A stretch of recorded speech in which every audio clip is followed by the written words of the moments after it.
Hello बच्चों, let's read the question. The question says the organelles that are included in the endomembrane system are, हमें बताना है कि endomembrane system में कौन कौन से organelles include होते हैं.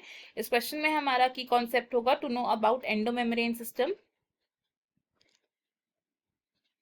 Endomembrane system. Endomembrane system present होता है in the eukaryotic cells. It is present in eukaryotic cells. Eukaryotic cells पे प्रेजेंट होता है division of labour and compartmentalisation, which means कि सभी ऑर्गेनल्स अपना स्पेसिफिक फंक्शन को परफॉर्म करते हैं. एंड एंडोमेम्ब्रेन सिस्टम में इंक्लूड किए जाते हैं वो ऑर्गेनल्स जिनका फंक्शन एक दूसरे के साथ कोऑर्डिनेटेड मैनर में होता है. Organelles that have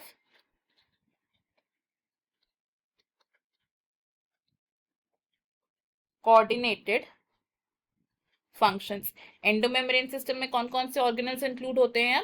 these are endoplasmic reticulum. Endoplasmic reticulum.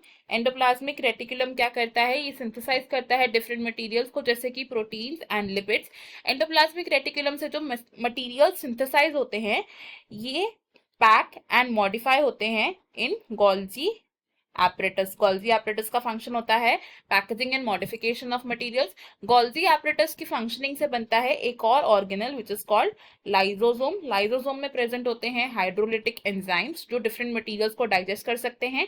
And next part of endomembrane system is a vacuole जिसमें मटेरियल्स की स्टोरेज होती है. तो endoplasmic reticulum, Golgi apparatus, lysosome and vacuole, these are the parts of endomembrane system. तो हमारा correct answer है यहाँ पर ऑप्शन ए. बाकी के ऑप्शंस क्यों इनकरेक्ट है अब ये देखते हैं. ऑप्शन बी हमारा रॉन्ग है because mitochondria and ribosomes endomembrane system के पार्ट नहीं होते हैं.